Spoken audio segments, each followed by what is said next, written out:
kumeze nk'ikigori cy'ibitego. Ubwo mbe nigiriye kunywa agacupa, ngeze mu kabari, umuntu uri gucuruza nawe mugurira agacupa,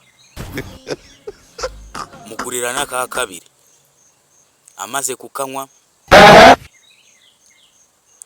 aragenda atumira abantu bo mu mudugudu wose ngo baze nabo bagurira agacupa, kandi yacuruzaga akabari.